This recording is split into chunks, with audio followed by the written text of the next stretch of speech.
Hey everyone, and welcome to this explainer. I am absolutely thrilled to have you here today. Listen, if you're the kind of focused learner who loves slicing right through the hype to get to the actual facts, you are in the exact right place.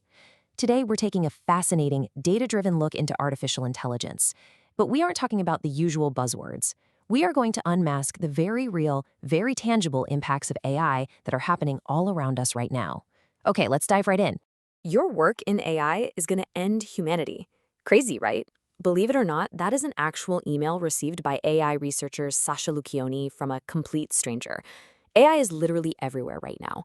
On one hand, we see these miraculous headlines about AI discovering new medicines or, generating viral images of the Pope in a puffy white coat. But then we also see these incredibly dark headlines, like an AI meal planner literally suggesting a recipe for chlorine gas, along with endless chatter about doomsday scenarios. It is so easy to get swept up in all this mainstream panic. And that brilliantly brings us to the core issue we're tackling today. We tend to focus so heavily on existential risks. Those hypothetical sci-fi doomsday scenarios about what might happen in 10 or 20 years. But as researchers are pointing out, obsessing over these future risks is actually a massive distraction from reality. AI does not exist in a vacuum. It's part of our society today, and it is actively impacting real people and our planet. So we're going to completely ignore the sci-fi futures today and focus strictly on the undeniable reality of what's happening right now. Reality check 1, the heavy cloud. Let's measure the actual carbon cost against human benefit. We constantly talk about AI living up in the cloud, which sounds so light, fluffy, and completely invisible, doesn't it? But the reality is that the cloud is actually this massive physical infrastructure made out of metal, plastic, and powered by vast amounts of energy. Every single time you query an AI model, it comes with a physical cost to the planet. Let's talk about 25 tons of carbon dioxide. To put this in perspective, researchers studied an AI model called Bloom. Now, Bloom was actually created by 1,000 researchers, specifically with an emphasis on ethics and transparency. Yet just to train this single open-source model, it consumed as much energy as 30 homes use in an entire year, resulting in 25 tons of CO2 emissions. Let's really contextualize that number, because the contrast here is stark and honestly kind of absurd. Emitting 25 tons of CO2 is the equivalent of driving your car 5 entire times around the planet. And the output? After all that massive energy and environmental cost, sometimes a user just wants a language model to tell a simple knock-knock joke. We really have to ask ourselves, does the human benefit of a chatbot joke justify the massive environmental input required to deliver it? And the craziest part? Bloom is really just the tip of a melting iceberg. While Bloom's emissions are high, a massive model like GPT-3 emits an estimated 20 times more carbon. The tech industry generally isn't measuring or disclosing this stuff, so the true environmental footprint of our daily AI usage is staggering, and it's largely completely hidden from public view. To make matters worse, the whole trend in the industry right now is simply bigger is better. Research actually shows that switching from a smaller, efficient model to a massive language model emits 14 times more carbon to perform the exact same task. And over the last 5 years alone, these language models have ballooned 2,000 times in size. As we eagerly shove these AI models into our cell phones, our search engines, and even our smart fridges, these environmental costs are just piling up at an alarming rate.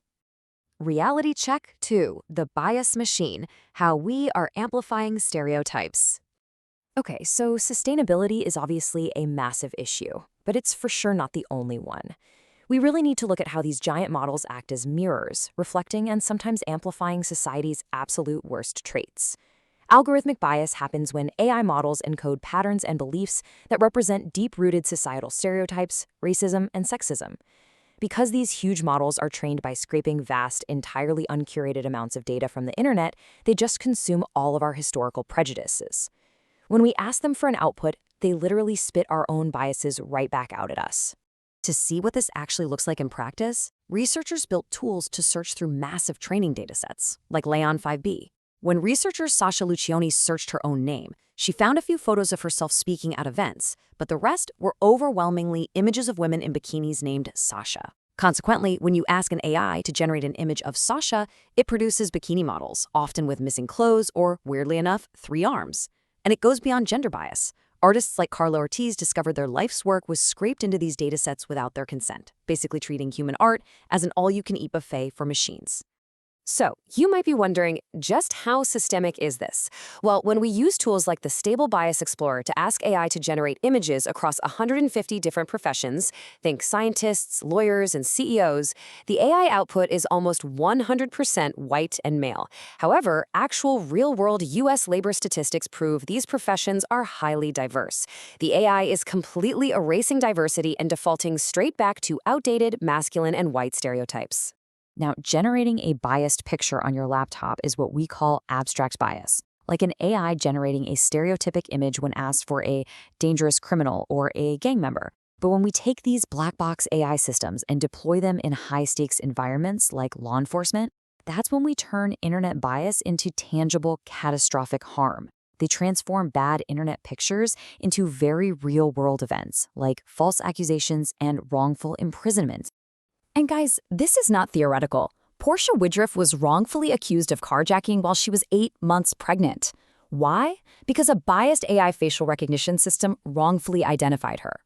Pioneering researchers like Dr. Joy Bulamawini have proven that facial recognition systems are vastly worse at identifying women of color compared to white men. This is the tangible harm happening to real people right now because we are deploying unchecked, biased AI right into the fabric of our justice systems. The blueprint, from measurement to legislation. But listen, we are not powerless here. If we can measure the problem, we can manage it. Step 1, we create tools to measure these impacts. Tools like Code Carbon run parallel to AI training and calculate exact energy consumption. Step 2, armed with this data, companies and users can make informed choices, intentionally selecting models that are efficient and unbiased. And Step 3, legislators who desperately need hard facts to write laws can use this concrete data to develop actual enforceable governance and regulation.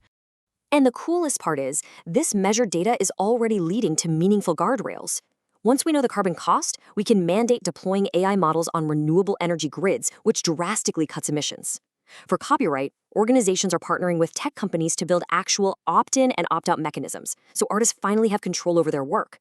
And for bias, tools like the Stable Bias Explorer are literally being presented at the UN, showing exactly how we can publicly audit algorithms before they ever touch our justice systems or economies. As we wrap up this explainer today, we really have to remember, we are building the AI road as we walk it. So how will you use your choices and your voice to shape a sustainable, fair future? AI is moving incredibly fast, but the direction it takes is ultimately up to us. By focusing on the real, tangible impacts, the carbon footprints, the societal biases, the copyright issues, we can demand transparency and support data-driven legislation. Thank you so much for hanging out and joining me today, Focus Learners. Stay curious, stay informed, and I'll catch you in the next explainer.